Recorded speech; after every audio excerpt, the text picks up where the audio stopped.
After a year of constant disrespect while I worked 12-hour shifts to support my family, my wife and daughters shouted, "You're nothing but a paycheck.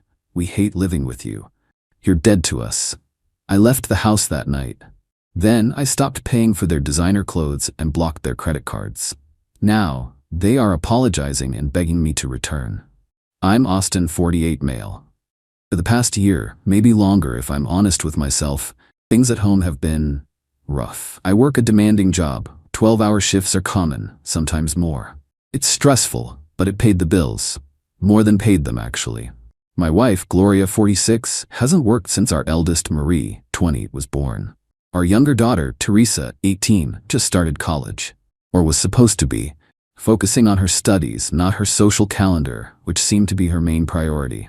The disrespect started subtly. Snide comments about my clothes. Eye rolls when I talked about my day. Then it became more overt. Constant complaints that I wasn't fun anymore. That I was always tired.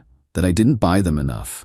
Enough designer bags for Gloria, enough new gadgets for Marie, enough cash for Teresa's endless college expenses that mostly seemed to be brunches and concert tickets. The other night, it all came to a head. I came home, exhausted. The house was a mess, takeout containers everywhere. I asked, calmly, if anyone had thought about dinner or maybe tidying up. Gloria scoffed. "Why would we? You're the one who makes the money. Isn't that your job?" Marie chimed in, not even looking up from her phone. "Yeah, Dad, seriously, we're not your maids." Then Teresa, bless her entitled heart, delivered the final blow. "You're nothing but a paycheck. We hate living with you. You're dead to us." Gloria just nodded in agreement. Marie smirked. Something inside me just snapped. But not in a yelling way. It was a quiet snap, a decisive one. I looked at them, really looked at them. And I saw strangers. Strangers I'd been bleeding myself dry for. I didn't say a word. I went upstairs, packed a small bag with essentials, my laptop, and my personal documents. Walked back down. They were still in the living room, probably expecting me to apologize or something. I just said okay, and I walked out. Stayed at a cheap motel that night. The next morning, first thing, I logged into my bank accounts. Salary goes into my personal account, always has. I paid all the essential joint household bills that were due, mortgage, utilities, based on average past usage, basic stuff. Then I called the credit card companies. The cards Gloria, Marie, and Teresa had, the ones linked to my main account with generous limits, reported as compromised to be safe, then requested they be fully canceled and deactivated, not just blocked. Confirmed their deactivation. I transferred a modest sum to our old joint checking account, enough for groceries for a week or two, nothing more. Then I changed the password to my own online banking and enabled two-factor authentication on everything. It's been 3 weeks since I left. I found a small furnished apartment. It's quiet. Too quiet sometimes, but peaceful. The silence is a hell of a lot better than the constant chipping away at my soul. My phone started blowing up about 24 hours after I left. First confusion, then annoyance, then outright rage when the cards started declining. Haven't answered a single call or text. Let them stew in it. Am I the a-hole for finally drawing a line? I don't even know anymore. Just tired. Update. Okay, so it's been another couple of weeks since I walked out, 5 weeks total now. The peace and quiet in my new place? Still golden. The drama from the old house? Predictably, it's escalated. The initial barrage of angry calls and texts eventually died down, replaced by a different tactic. Guilt trips, voicemails from Gloria, her voice dripping with false concern. "Austin, honey, are you okay? We're so worried. Please just come home, we can talk about this." Yeah, right. Talk means me resuming my role as the human ATM. Then Marie started. Texts like, "Dad, my sorority has a formal, I need a new dress. My card isn't working. This is so embarrassing." Followed by, "Seriously, Dad, you're gonna ruin my social life because you're having a meltdown?" Teresa's approach was more direct. "My allowance didn't come through. Fix it. I have bills." Her bills are probably for avocado toast and a new vape. The best part? Gloria's sister, Janice, decided to weigh in. She called me, left a long, rambling voicemail about how I'm abandoning my family, how Gloria is a wreck, doubtful, probably just inconvenienced, and how I need to man up and fix the mess I created.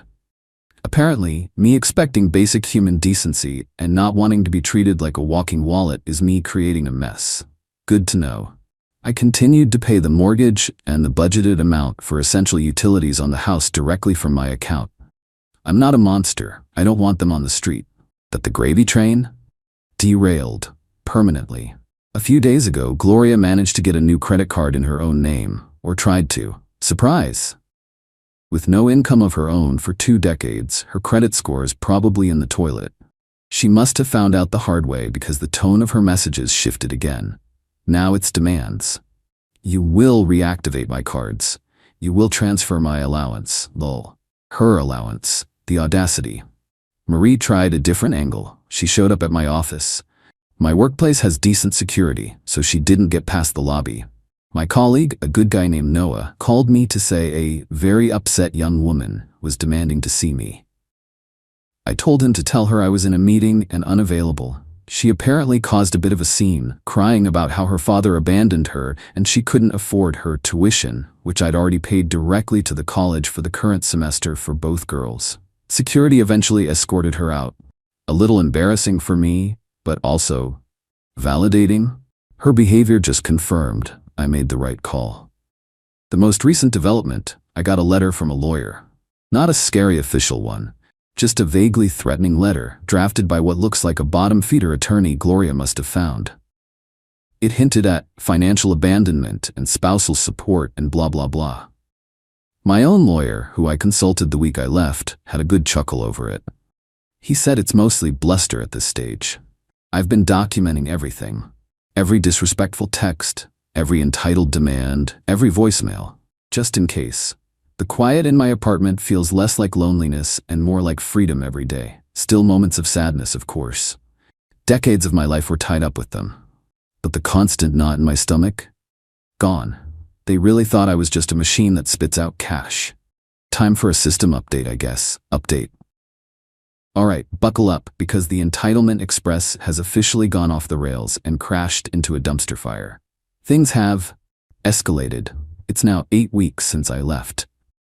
So, after Marie's little stunt at my office, I had a chat with HR and building security, just to make sure they knew the situation and that under no circumstances were any of them to be allowed up.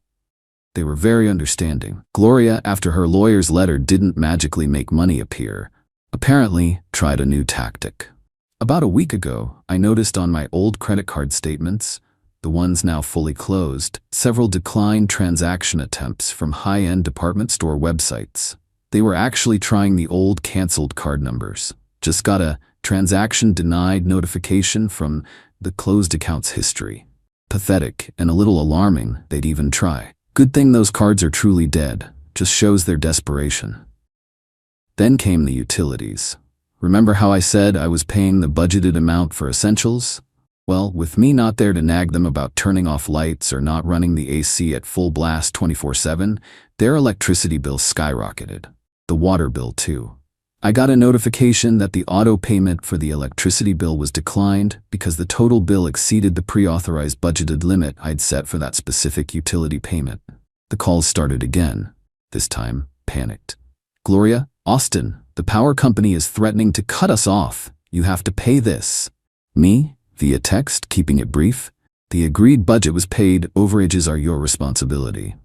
Her, but we don't have any money. This is your fault. My internal thought, my fault you can't live within a reasonable budget?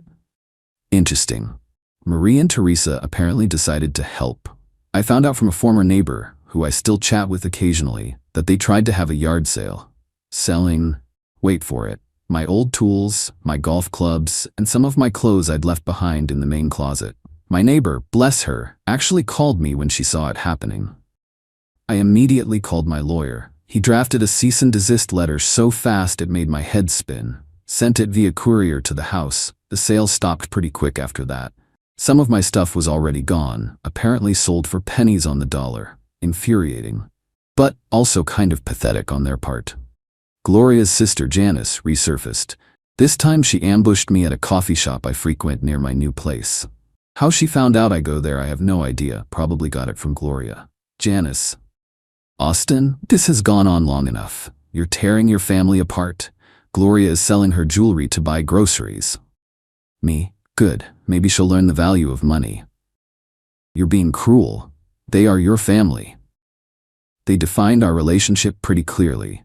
I was a paycheck. The paycheck is no longer dispensing funds beyond its obligations. She huffed and puffed about me being heartless and stormed out. The selling her jewelry part was interesting. Probably the cheap stuff first, the really expensive pieces I bought her over the years. I bet she's holding on to those for dear life. My lawyer has advised me to formally start divorce proceedings. He says it's the cleanest way to separate everything legally and protect myself further. So the papers were drawn up and served to Gloria last week, around week 7 since I left. She apparently refused to accept them from the process server initially. Threw a fit on the front lawn, according to the server's report. Classy.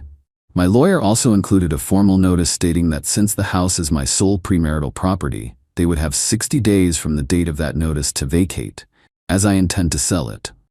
The begging has started in earnest now. Texts, voicemails, from all 3 of them. Dad, I'm so sorry. Austin, please, I made a mistake. We miss you. Translation, we miss your money. I haven't responded to those. It's too little, too late. The words, you're dead to us, and you're nothing but a paycheck are burned into my brain. You don't get to detonate a bomb in someone's life and then complain about the fallout when you're standing in the crater. The house, by the way, is solely in my name. Bought it before we were married. Another thing my lawyer is very pleased about. They are essentially living in my property without contributing. The clock is ticking on that 60-day notice. Still sleeping better, still eating better, still feeling lighter. It's a weird journey. Update. It's been a while, roughly 4.5 months since I walked out. The divorce is proceeding slowly, as Gloria hired that same cheap lawyer who is now trying to argue for a larger settlement, despite the premarital status of the house. My lawyer remains unconcerned about the outcome. So, the reckoning. It wasn't one big cinematic moment. It was a series of small, painful, for them, realities hitting one after another. The 60-day notice to vacate, which was served around week 7, expired at approximately week 15.5. As predicted, they didn't leave by that deadline. My lawyer then had to initiate formal eviction proceedings. It was unpleasant and dragged on for a few weeks with them trying every stalling tactic imaginable. They finally moved out literally the day before the sheriff was scheduled to enforce the eviction order, sometime around last week, week 18. After the divorce papers and the notice to vacate were served, the tone of their communication had already shifted. The apologies became more frequent, more desperate. Marie called, actually crying, a few weeks before they were finally out of the house. Dad, I can't afford my rent for my apartment at college for the upcoming semester. The dorm was full. My campus job barely covers food. I might have to drop out. Me, that's unfortunate, Marie. Perhaps you could look into student loans or find a better paying job, or adjust your spending habits. Your first semester's tuition was covered. Her, but you always paid before. Me, yes, I did, when I was valued as more than a funding source. Click, harsh, maybe, but true. Teresa, the one who said I was dead to her, actually sent me a handwritten letter during the eviction mess, full of remorse apparently, saying she didn't mean it, she was just angry and parroting what she heard, begging me to fix things. The letter was stained with what looked like tear marks. I almost felt something.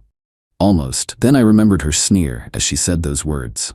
She finished her first semester, the one I paid for, and has now officially deferred her next college semester. Rumor has it she's working at a fast food place to save money.